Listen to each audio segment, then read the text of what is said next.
Bienvenidos a Rutas del Pensamiento. En este video exploraremos un tema fascinante, el poder de la narrativa en nuestras vidas, desde los mitos ancestrales hasta las historias personales en la actualidad. ¿Por qué contamos historias? ¿Qué función tienen los mitos en la cultura y en nuestra mente? Desde tiempos remotos, las historias han sido nuestra manera de entender el mundo y transmitir valores. De hecho, desde que nacemos, nuestros primeros contactos con la realidad dependen de cómo nos narran y cómo nos narramos el mundo. Explica la profesora Ana Álvarez. Los mitos tradicionales ofrecían a las comunidades un marco para distinguir entre lo bueno y lo malo de forma intuitiva, en lugar de impartir tratados filosóficos. Transmitían valores a través de relatos que todo el mundo pudiera comprender. A lo largo de la historia, los mitos han existido en la raíz de cada pueblo y cultura, proporcionando pautas, ejemplos y consejos sobre cómo vivir en las sociedades antiguas.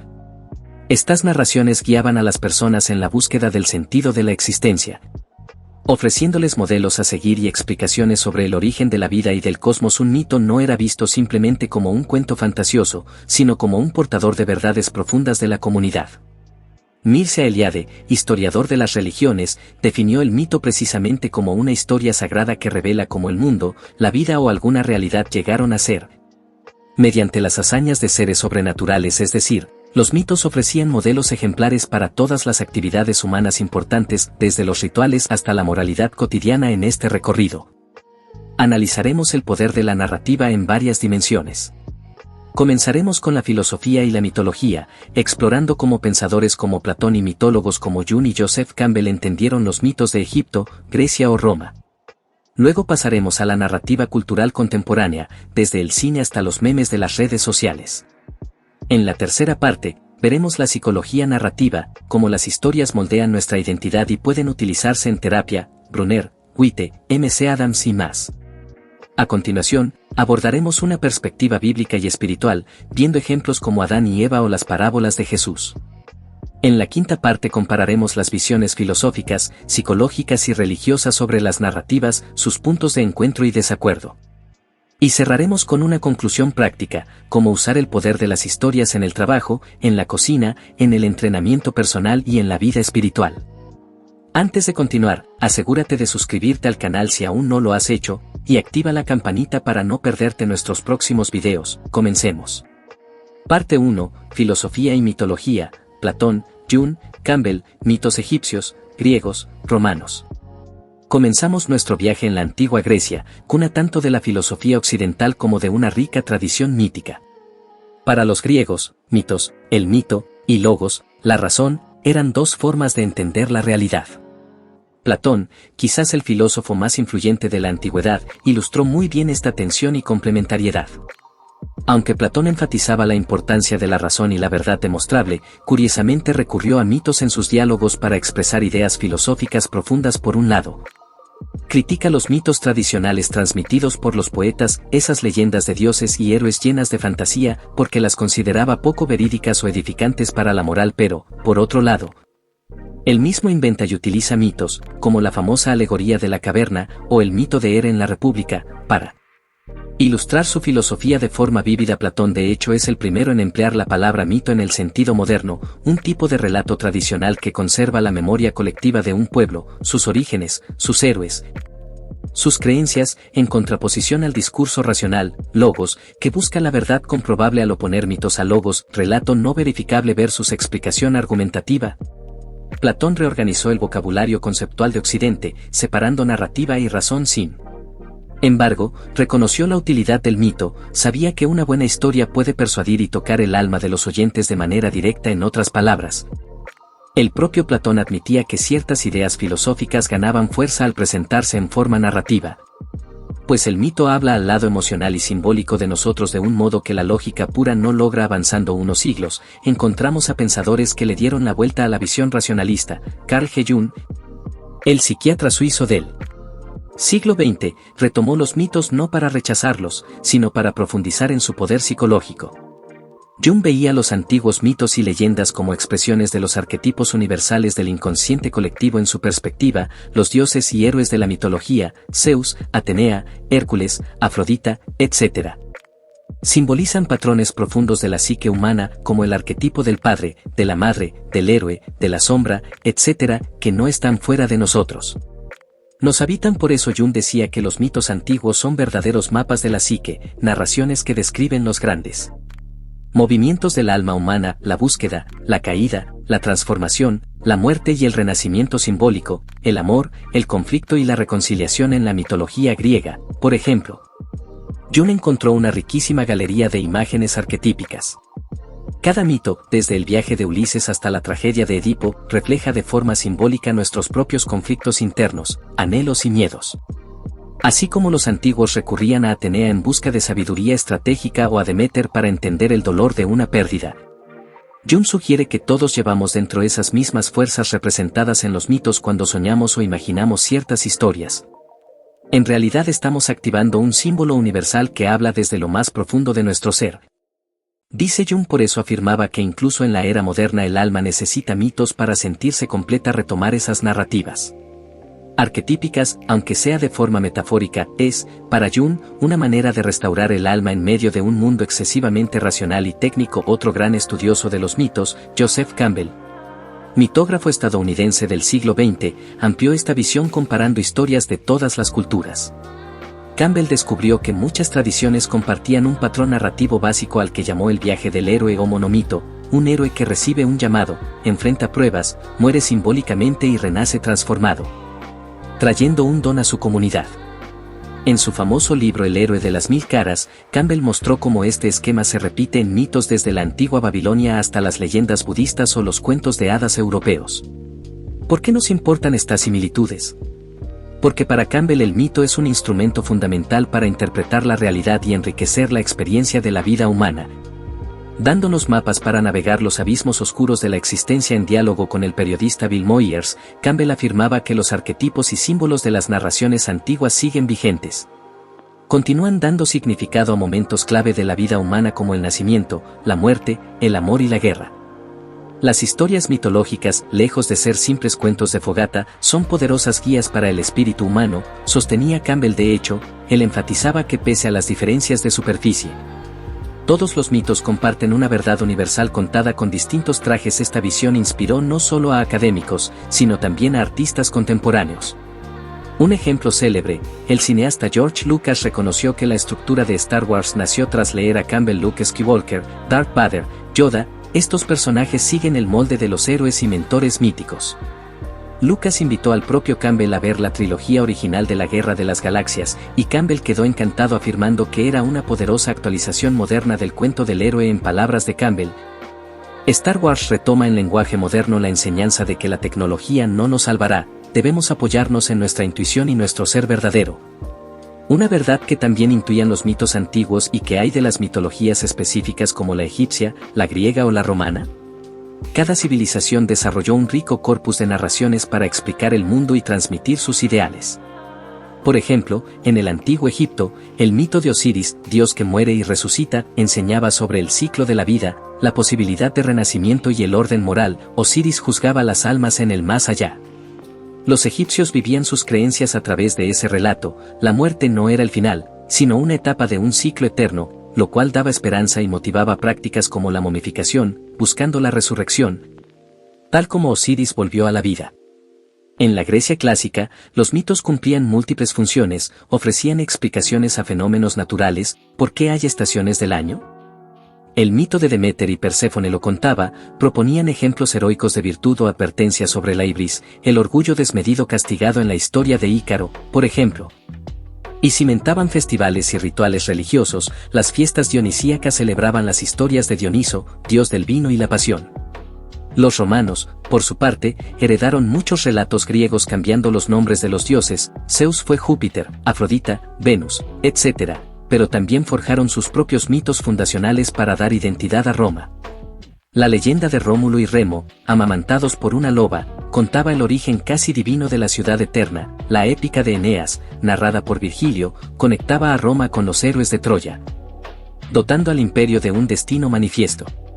Así, Egipto, Grecia y Roma, pese a sus enormes diferencias culturales, coincidieron en usar la narrativa mítica como columna vertebral de su cosmovisión.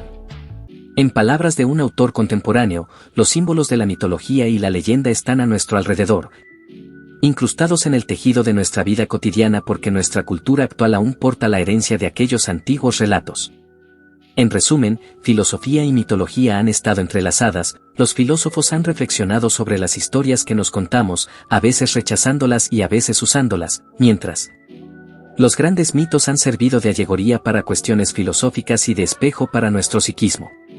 Como dijo el psicólogo Patrick Harpur, los mitos son las historias del alma. Para comprender quiénes somos, necesitamos entender las narrativas que nos han cautivado desde siempre.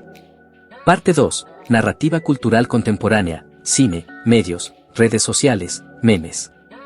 Podría pensarse que en la era moderna, con el avance de la ciencia y la razón, los mitos habrían desaparecido. Sin embargo, nada más lejos de la realidad, los arquetipos y grandes historias siguen entre nosotros, solo que vestidos con trajes nuevos. Nuestra cultura popular está llena de mitologías contemporáneas. Un claro ejemplo son los universos de superhéroes en cómics y películas. Estos personajes, desde Superman y Batman hasta los Vengadores de Marvel, se han convertido en mitos modernos, dioses que habitan la psique y ahora son parte de la cultura pop, como señala un artículo. La figura del héroe sobrehumano que realiza hazañas extraordinarias es una constante histórica en todas las culturas. Y hoy resurge en la forma de superhéroes en viñetas y pantallas cuando millones de personas siguen con devoción las películas de Marvel o Star Wars. En el fondo están participando en ritos narrativos colectivos muy parecidos a los de la antigüedad. Darth Vader se ha vuelto tan reconocible como Zeus. Wonder Woman encarna el arquetipo de la guerrera justa igual que Atenea lo hacía para los griegos. Estas historias épicas generan emociones profundas en el público, inspiración, catarsis, sentido de justicia. Tal como los mitos de héroes lo hacían en las audiencias de las tragedias griegas, no es casualidad que George Lucas se inspirara directamente en la obra de Campbell, como mencionamos. Star Wars revitalizó la estructura mítica para la audiencia del siglo XX, creando una nueva religión pop, con sus propios Jedis y códigos morales. Pero la narrativa contemporánea va mucho más allá del cine de fantasía. Pensemos en cómo los medios de comunicación estructuran la información, frecuentemente presentan las noticias como relatos con protagonistas, villanos y conflictos para facilitar que el público se enganche. Un titular periodístico sobre política, por ejemplo, suele dibujar una trama: X derrotó a Y en una batalla electoral épica, que no es muy distinta, en su forma básica, a las viejas epopeyas. Solo que los héroes y villanos son candidatos y partidos. Esto puede ser un arma de doble filo. Por un lado, convertir los hechos en narraciones ayuda a darle sentido. Por otro, a veces la realidad se simplifica en exceso o se distorsiona para encajar en una historia atractiva. En la era de la desinformación, hemos visto relatos virales, teorías conspirativas, fake news, que proliferan no porque sean verdaderos, sino porque son narrativamente poderosos, ofrecen explicaciones claras, aunque falsas, con buenos y malos, y apelan a las emociones de la gente. Esto nos muestra que el poder de la narrativa puede usarse para iluminar verdades, pero también para manipular creencias. Mientras tanto, en nuestra vida cotidiana, todos nos hemos convertido en narradores gracias a las redes sociales. Plataformas como Instagram, YouTube o TikTok nos animan a contar historias sobre nosotros mismos de forma constante. El perfil de cada persona es, en cierto modo, una autobiografía en construcción. Seleccionamos fotos, momentos y pensamientos para crear una narrativa personal que compartir con el mundo. Esta narrativa digital puede ser muy elaborada, hay quienes convierten su día a día en una especie de blog con arcos argumentales, o más sencilla. Pero en cualquier caso estamos consciente o inconscientemente dando forma narrativa a nuestra identidad pública. Incluso los fenómenos virales de Internet, como los memes, tienen una dimensión narrativa. Un meme suele ser una imagen con texto breve que alude a una situación común o a una referencia cultural, muchas veces, implícitamente, cuenta una mini historia o evoca un arquetipo humorístico: el novio distraído, el perro confundido, etc. La gente comparte memes porque en un segundo cuentan algo que todos reconocemos: un chiste, una crítica, una situación cotidiana, y al hacerlo refuerzan un sentimiento de comunidad cultural. Quien entiende el meme está en la misma historia que los demás. Otro aspecto de la narrativa cultural actual es cómo las comunidades de fans construyen universos narrativos expansivos. Por ejemplo, los fans de sagas como Harry Potter, El Señor de los Anillos o Juego de Tronos no se limitan a consumir pasivamente las historias oficiales, sino que crean fanfiction, historias hechas por fans. teorías y discusiones que enriquecen y prolongan el relato original. Así, la narrativa se vuelve participativa y colaborativa. Hay un metarrelato comunitario en el que miles de personas exploran qué pasaría si, con los personajes y tramas. Este fenómeno conecta con lo que el investigador Henry Jenkins llama narrativas transmedia, historias que se cuentan a través de múltiples medios y con la contribución activa del público. En cierto sentido, se parece al proceso de los mitos antiguos, que no tenían un único autor sino que eran recreados por la comunidad en cada narración oral, adaptándose y creciendo con cada versión. Hoy lo vemos en escala global gracias a Internet. Por último, consideremos cómo la publicidad y el marketing modernos apelan constantemente al storytelling. Las marcas ya no venden solo productos, venden historias. El comercial de ese perfume nos cuenta la mini historia de seducción y misterio en 30 segundos. La empresa tal nos habla del viaje que emprenden sus fundadores para lograr un sueño. Han descubierto que una narrativa conecta, inspira y persuade mucho más que una lista de características técnicas. Una historia bien contada puede inclinar la balanza en negociaciones, en entrevistas de trabajo o en una campaña social, porque conecta con las emociones y con la imaginación del público. En resumen, en la cultura contemporánea seguimos viviendo rodeados de narrativas heroicas, cotidianas, informativas, humorísticas, que estructuran cómo entendemos el mundo y cómo nos expresamos en él. Los formatos cambian, del papiro al tweet, del anfiteatro a Netflix, pero nuestra inclinación a pensar en historias permanece. Como sugiere la psicología, vivimos la mayor parte de nuestras vidas en un mundo construido según las normas y mecanismos de la narración. Parte 3, Psicología narrativa, identidad, cambio, terapia, Brunner, Witte, M.C. Adams, etc. Entramos ahora en el terreno de la psicología, donde el concepto de narrativa ha cobrado gran importancia. La idea central es potente, nos contamos historias a nosotros mismos sobre quiénes somos, y esas historias moldean nuestra identidad, nuestras emociones y hasta lo que consideramos posible en la vida. El psicólogo cognitivo Jerome Brunner argumentó que la mente humana opera en dos modos: el modo lógico paradigmático, regido por la razón, las pruebas, la ciencia, y el modo narrativo, que organiza la experiencia en forma de relato. En la educación moderna hemos dado mucha prioridad al pensamiento lógico. Pero Brunner nos recuerda que vivimos la mayor parte de nuestras vidas en un mundo construido según las normas y los mecanismos de la narración. Esto significa que, aunque resolvemos problemas técnicos con razón, para darle sentido a nuestras vivencias cotidianas dependemos de las historias, las que nos contamos de nuestros éxitos y fracasos, de nuestras relaciones, de hacia dónde vamos. De hecho, la identidad personal o colectiva solo puede entenderse y configurarse narrativamente, como señaló el filósofo Paul Ricoeur. Somos, en cierto sentido, la historia que contamos sobre nosotros mismos. El psicólogo de la personalidad Dan M.C. Adams acuñó el término identidad narrativa para describir precisamente eso, una historia interiorizada que uno crea sobre sí mismo.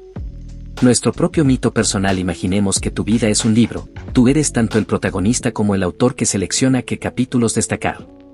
Nuestra identidad narrativa incluye eventos clave, aquellos momentos que consideramos definitorios, personajes influyentes, familia, amigos, incluso villanos u obstáculos que hemos enfrentado.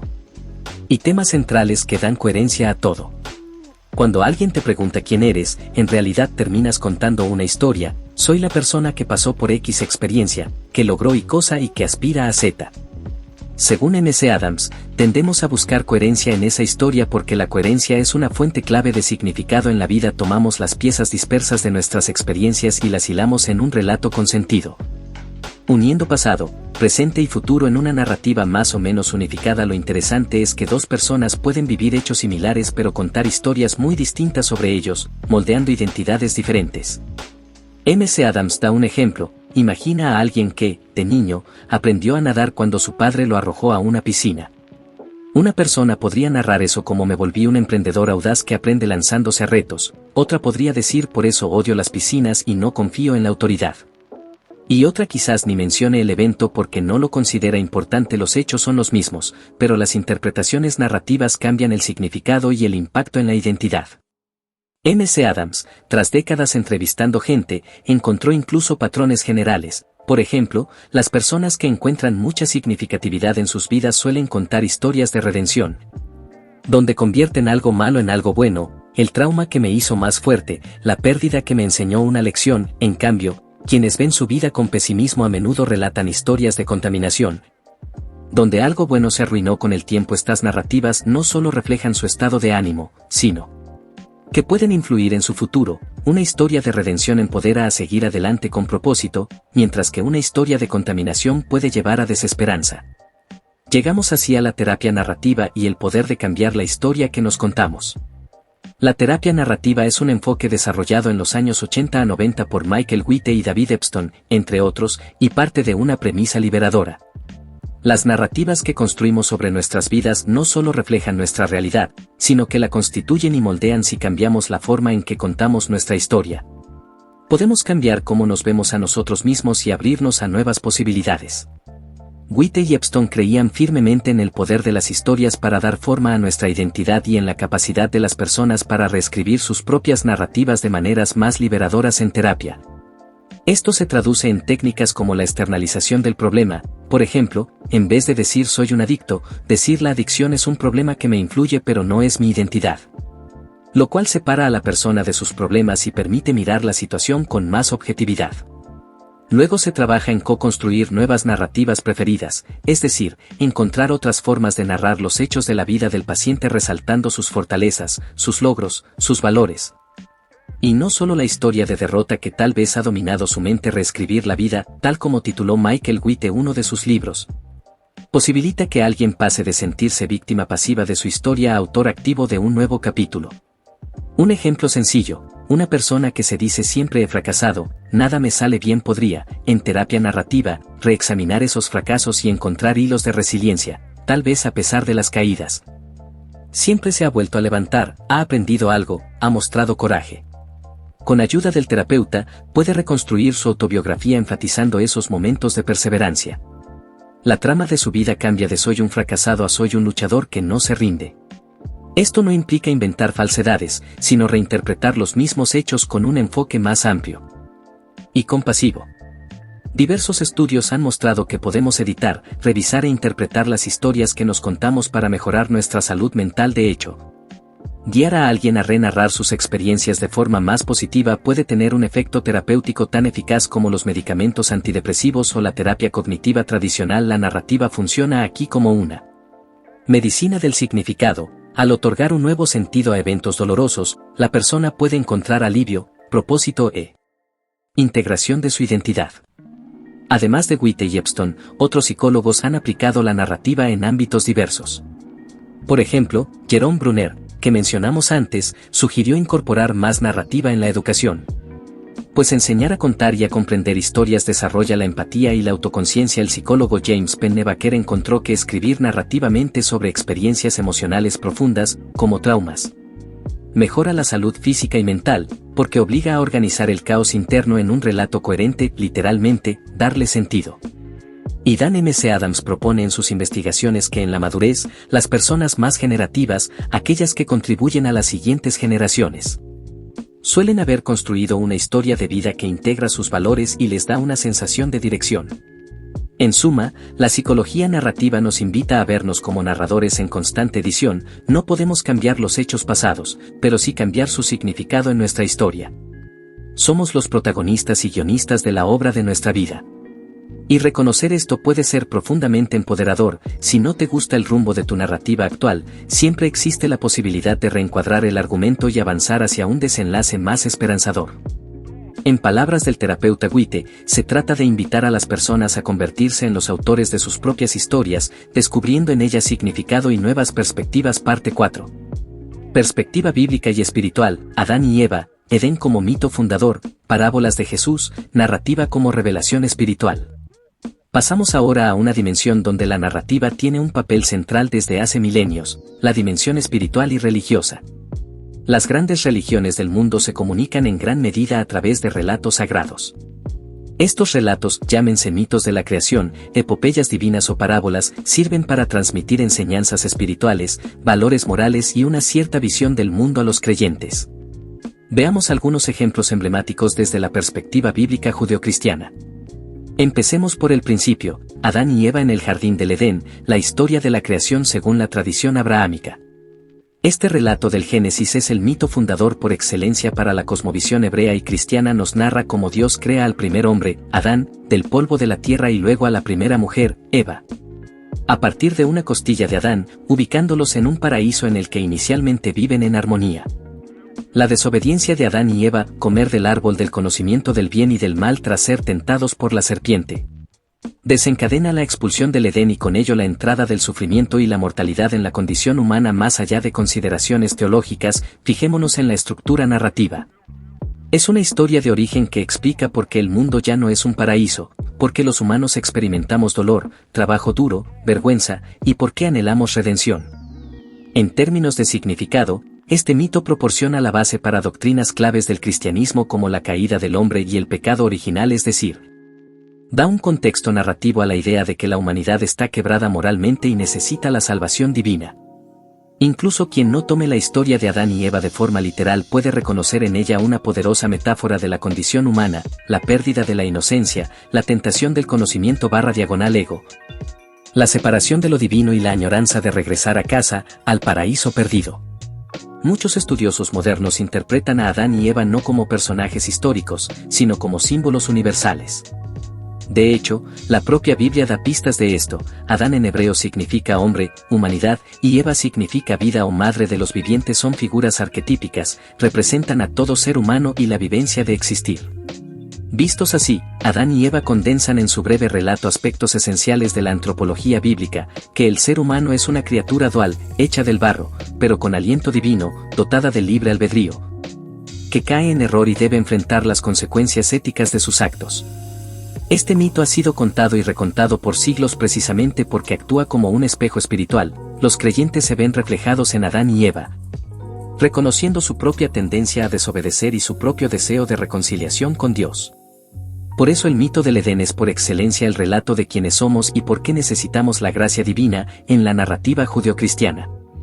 Avancemos al Nuevo Testamento. Jesús de Nazaret, cuyo método de enseñanza estuvo profundamente basado en la narrativa. Los evangelios nos dicen que Jesús no les hablaba a la gente sin parábolas, Marcos 4:34, es decir, usaba parábolas constantemente.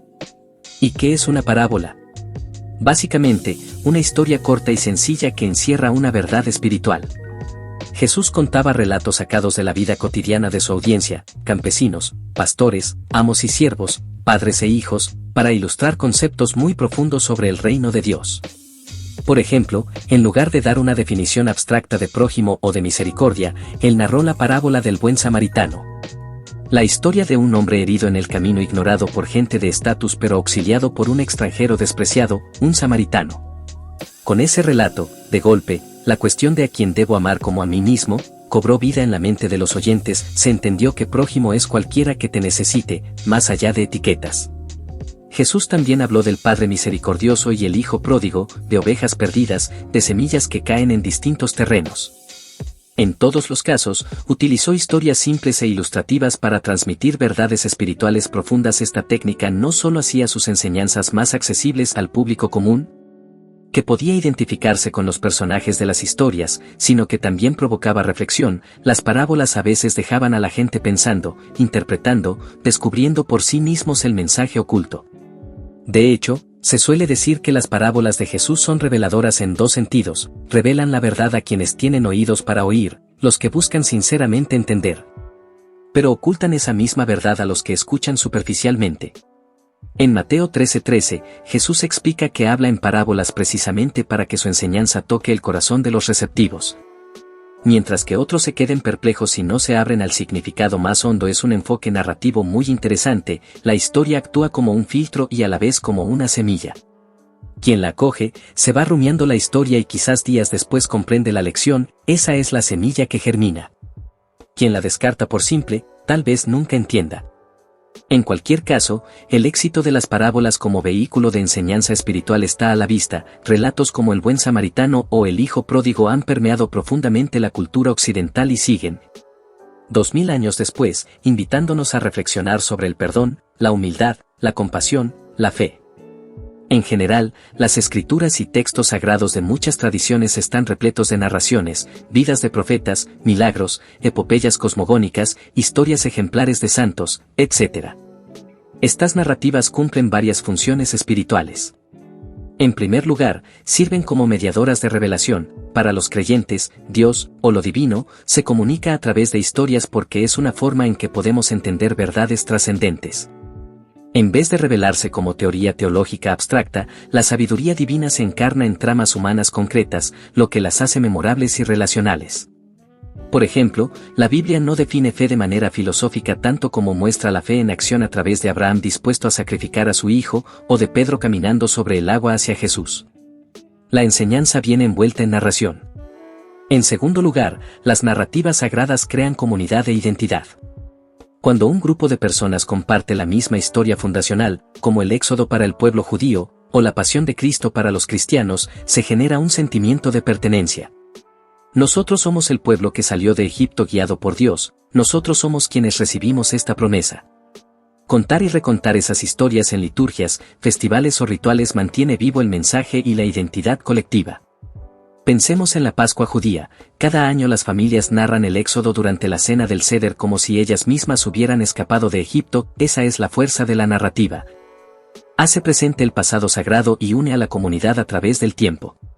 Ahora bien, un punto interesante, durante siglos, teólogos y pensadores religiosos han debatido cuánta literalidad deben tener estas narraciones.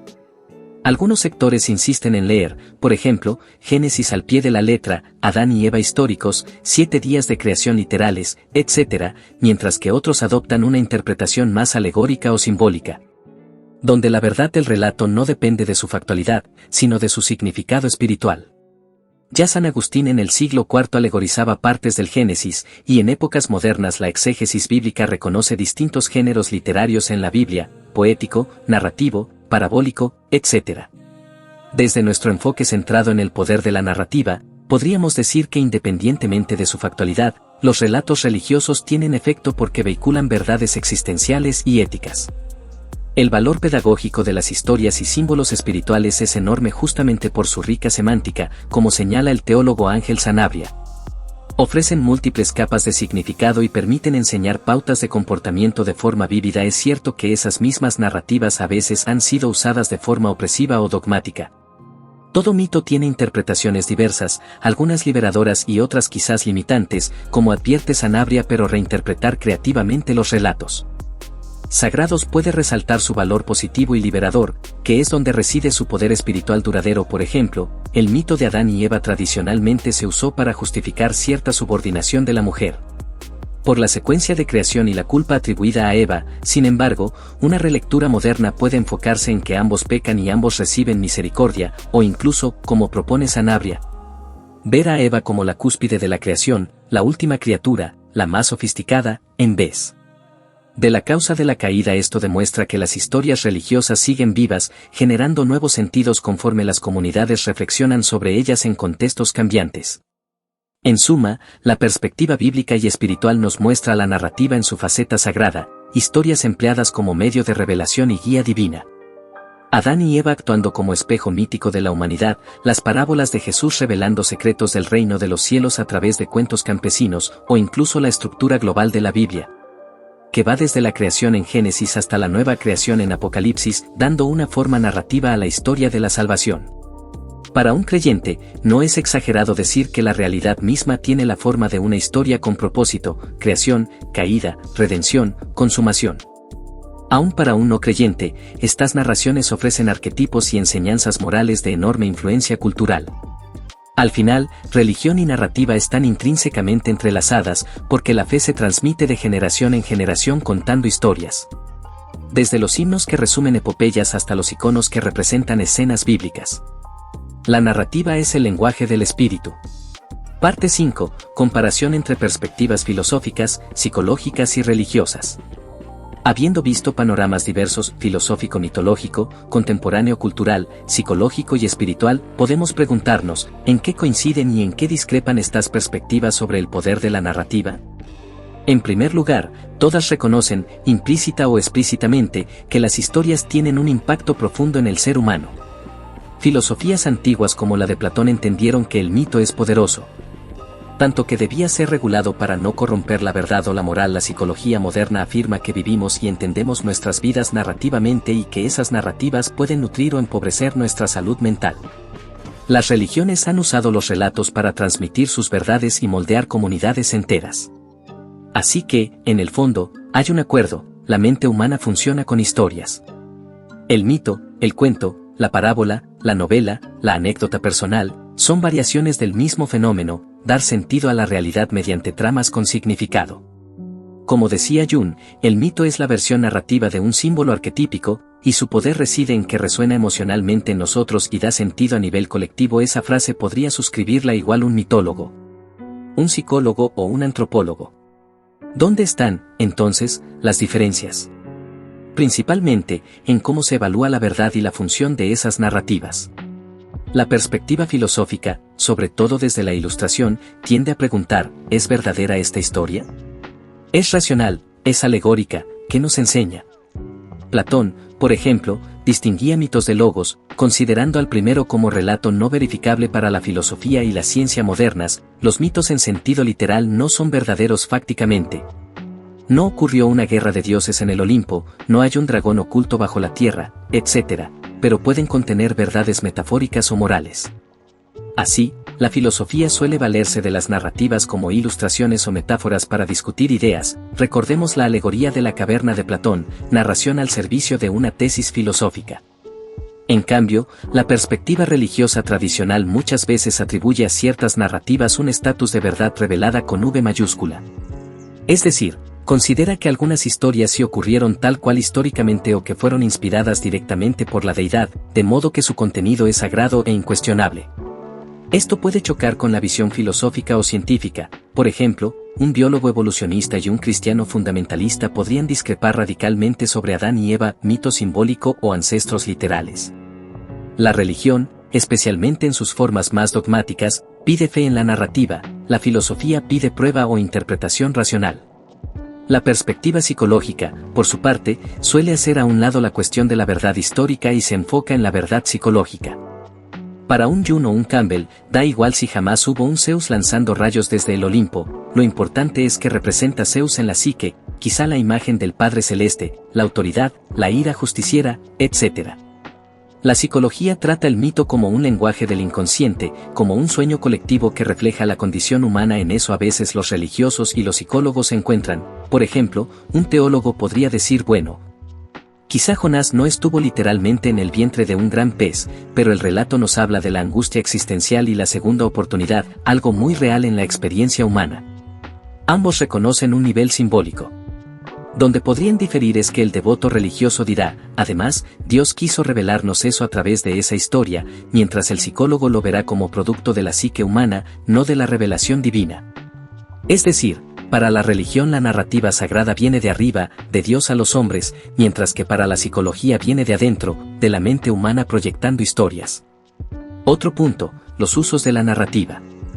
La filosofía y la ciencia busca explicar y comprender el mundo de forma general. Si utiliza historias, suele ser instrumentalmente, alegorías, experimentos mentales, ejemplos históricos. La psicología narrativa busca sanar, integrar, empoderar al individuo mediante su historia personal. Es un uso terapéutico, pragmático. La religión utiliza las narrativas con un fin pedagógico y espiritual: salvar el alma, inculcar virtudes, conectar con lo trascendente. Estos fines a veces convergen, todas apuntan al bienestar humano, de un modo u otro, pero a veces divergen. Por ejemplo, una terapia narrativa podría ayudar a alguien a reinterpretar su fe religiosa de una manera menos culposa, lo cual un dogmático vería como peligroso porque estás alterando la historia oficial. O un filósofo crítico podría decir que cierta narrativa religiosa fomenta fanatismo y debe ser cuestionada racionalmente, mientras el creyente siente que al cuestionarla le roban su ancla de sentido. Sin embargo, en las últimas décadas ha habido diálogos interesantes entre estas perspectivas. Filósofos como Paul Ricoeur hablaron de la identidad narrativa y reconocieron que ni siquiera la filosofía escapa de narrativas. Toda historia de la filosofía es eso, una historia, con personajes y etapas. Psicólogos como Jung o Viktor Frankl incorporaron mitos y tradiciones espirituales en su comprensión de la psique. Teólogos abiertos han reinterpretado la Biblia a la luz de la psicología, viendo en, por ejemplo, los 40 años del Éxodo una metáfora de la transformación personal, etc. Podemos decir que el poder simbólico de las historias actúa como punto de encuentro. todos, creyentes o no, experimentamos como una buena historia nos mueve el alma. Nos inspira o nos hace reflexionar en significados profundos. Esa es la magia universal de la narrativa.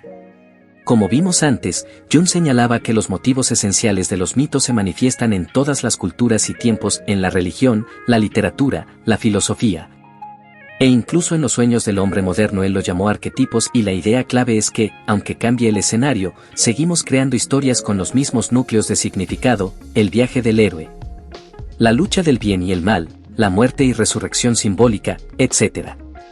Esto sugiere que lo humano trasciende las divisiones disciplinares. El filósofo, el psicólogo y el sacerdote están, cada uno a su modo, lidiando con esos grandes temas. Quizá con lenguajes distintos, pero con un fondo común. También hay contrastes. La verdad literal vs verdad metafórica es uno grande. Un filósofo positivista dirá: los mitos son falsos en sentido literal, por tanto no nos sirven para conocer la realidad. Un chamán o un místico podría responder: los mitos cuentan verdades más altas que las literalidades, verdades del alma. En términos prácticos, ambas visiones pueden complementarse. Entendemos las causas físicas de un rayo gracias a la ciencia electrostática atmosférica. Pero el mito de Zeus como metáfora aún nos habla de la impresión sobrecogedora que nos produce la tormenta, del arquetipo del Padre Cielo autoritario. Uno nos da control técnico, el otro, asombro y significado. Así, logos y mitos pueden coexistir. En efecto, autores contemporáneos resaltan la necesidad de integrar ambas formas de conocimiento. La razón nos da conocimiento funcional, y la narrativa nos da sabiduría vivencial. En resumen, la comparación de perspectivas nos enseña que la narrativa es un puente entre distintas áreas de la vida humana. Puede haber desacuerdos sobre la interpretación o el estatus de verdad de las historias, pero nadie niega su influencia. Todas las escuelas, filosóficas, psicológicas, religiosas, al final terminan contándonos alguna historia sobre el mundo o sobre nosotros. La ciencia nos cuenta la historia del universo desde el Big Bang. La religión nos cuenta la historia sagrada de la creación a la salvación. La psicología nos invita a reescribir la historia de tu vida para ser más feliz. Cambian los protagonistas, átomos vs dioses vs tu propio self, y el tono, pero en cada caso hay un relato que intenta dar coherencia y dirección a la experiencia humana. Como dijo un autor, no olvidemos que, aunque enseñemos métodos científicos para crear una realidad, sin embargo vivimos la mayoría del tiempo según las reglas de la narración. El poder de la narrativa es precisamente ese. Es transversal y profundo, capaz de articular nuestras preguntas existenciales en forma de aventuras, de dramitas cotidianos, de poemas épicos o de testimonios personales. Y al hacerlo, nos brinda un sentido de pertenencia, de significado y de conexión con algo más grande, sea la razón, la comunidad o Dios. Conclusión: cómo usar el poder de la narrativa en el trabajo, la cocina, el entrenamiento y la vida espiritual. Hemos atravesado un largo camino por mitos antiguos, teorías psicológicas y parábolas espirituales, siempre con un hilo conductor: las historias importan. Para cerrar, aterricemos estas ideas en nuestra vida diaria. ¿Cómo aplicar el poder de la narrativa en ámbitos tan distintos como el trabajo, la cocina, el entrenamiento o la vida espiritual? Aquí van algunas reflexiones prácticas. En el trabajo, puedes aprovechar la narrativa para comunicar y liderar mejor. Por ejemplo, al presentar un proyecto, en lugar de solo dar datos fríos, cuenta la historia detrás de la idea: qué problema resolverá, quién se beneficiará, cómo nació la inspiración. Una anécdota bien elegida hará que tus colegas recuerden y se identifiquen más con el proyecto. Si eres líder de equipo, crea una narrativa compartida, define junto a tu equipo cuál es la misión, el porqué de lo que hacen, y quiénes son los héroes, quizá los mismos empleados superando desafíos. O los clientes cuyas vidas mejoran con su producto. Esto aumenta la motivación y el sentido de propósito. Incluso a nivel personal, reencuadra tu carrera profesional como una narrativa de crecimiento. Tus logros y también tus fracasos son capítulos de aprendizaje que te han llevado a ser quien eres. Al ver tu trabajo como parte de una historia mayor, tu desarrollo, o el legado que quieres dejar, las tareas diarias cobran más significado. Recuerda, una historia bien contada en el entorno profesional puede inspirar, persuadir y conectar de forma única en la cocina. ¿La cocina? Sí, la cocina. Cocinar no es solo combinar ingredientes siguiendo instrucciones, también puede ser un acto narrativo y cultural. Piensa en las recetas tradicionales de tu familia. Seguramente cada plato típico viene con historias asociadas: esta sopa la inventó la abuela en tal época difícil, Comemos este pan en fiestas porque simboliza tal cosa. Rescatar esas narrativas mientras cocinas le da un sabor especial, más allá del gusto. Puedes contar historias mientras guisas, ya sea a tus hijos, amigos o pareja, la anécdota de cómo aprendiste a hacer ese plato, o alguna leyenda sobre cierto ingrediente exótico. Verás cómo la comida se vuelve más entrañable, porque alimenta no solo el cuerpo sino la conexión humana. Incluso si improvisas en la cocina, puedes jugar a crear una pequeña historia. Hoy preparo un plato fusión que une las tradiciones X e Y, como símbolo de... Puede sonar fantasioso, pero convierte una rutina en algo creativo y significativo. Recordemos además que muchas culturas tienen rituales narrativos en torno a la cocina, por ejemplo, contar cuentos alrededor del fuego mientras se cocina, o bendecir los alimentos recordando agradecidos de dónde vienen. En tu día a día, usar la narrativa en la cocina puede ser tan simple como sentarse a la mesa y, antes de comer, compartir alguna historia familiar o cultural relacionada con lo servido. Verás cómo se enriquece la experiencia y se fortalecen los lazos entre quienes comparten el alimento. En el entrenamiento, deportivo o personal, ya sea que estés en el gimnasio, aprendiendo un idioma o entrenando en cualquier habilidad, incorporar la narrativa puede impulsar tu motivación. Los atletas de alto rendimiento suelen usar una técnica mental, visualizarse como héroes superando obstáculos. Esto no es otra cosa que narrar mentalmente tu propio progreso. Por ejemplo, si estás corriendo y sientes cansancio, puedes contarte, este es el momento crítico de la carrera, como en la película donde el protagonista casi se rinde pero luego saca fuerzas. Suena algo melodramático, pero funciona. Te coloca en la posición de protagonista de tu entrenamiento en lugar de víctima del esfuerzo. Cada sesión de ejercicio puede verse como un capítulo de una saga en la que cada día eres un poco más fuerte. Llevar un registro de entrenamiento en forma de diario narrativo también ayuda. En vez de solo apuntar cuánto levantaste o cuántas horas estudiaste, escribe cómo te sentiste, qué desafíos tuviste y cómo los venciste. Con el tiempo lees tu historia de progreso y eso te anima a seguir. En contextos de coaching o formación, los buenos instructores usan historias inspiradoras de otros que lograron metas, el alumno que empezó de cero y llegó a cinturón negro. El emprendedor que fracasó 3 veces antes de triunfar. Estas narrativas modelan mentalidades de crecimiento. Así que cuando entrenes, sé consciente de la historia que te estás contando, es no puedo, soy malo en esto o es estoy en el camino, cada caída es parte del viaje del héroe. Cambiar el guión interno puede marcar la diferencia entre abandonar o perseverar. En la vida espiritual, aquí la narrativa ya está muy presente, como vimos, pero la puedes usar de forma más personal. Una manera es insertarte a ti mismo en las historias sagradas. Por ejemplo, al leer una parábola o pasaje religioso, imagina que eres uno de los personajes. ¿Qué sentirías? ¿Qué lecciones recibes directamente? Esta es una antigua práctica de oración en el cristianismo, la Lectio Divina Ignaciana, donde visualizas la escena evangélica con todos los detalles y participas en ella. Lo que logras es que la enseñanza deje de ser algo lejano y cobre vida en tu propia experiencia. También puedes narrar tu propio camino espiritual como una historia. Todos tenemos una biografía espiritual, con momentos de despertar, de dudas, de consolación, de cambio. Escribirla o al menos reflexionarla te ayuda a ver la mano de la providencia, si crees en ello, o el crecimiento interior que has tenido. Muchas tradiciones animan a dar un testimonio, que al final es contar la historia de tu fe.